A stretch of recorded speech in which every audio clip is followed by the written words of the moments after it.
Hi and welcome back to Miss Kate Cuttables 1 Minute Make. I'm sorry my camera is bouncing again. I guess I just have to wait a little bit longer to start recording. So I promise I will try not to do that again.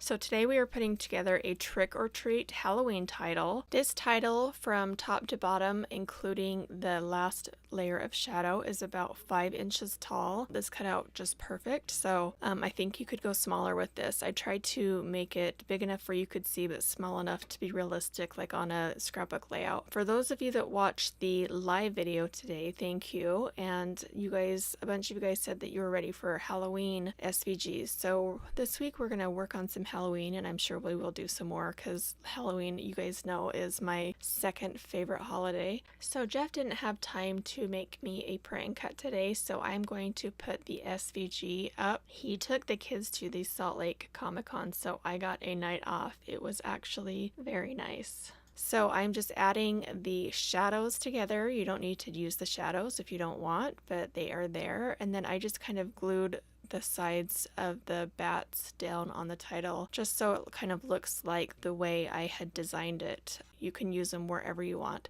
So this is it. Let me know what you guys think and hit the like button. That really helps me a lot. And I will see you on the next 1 Minute Make. Thanks for watching.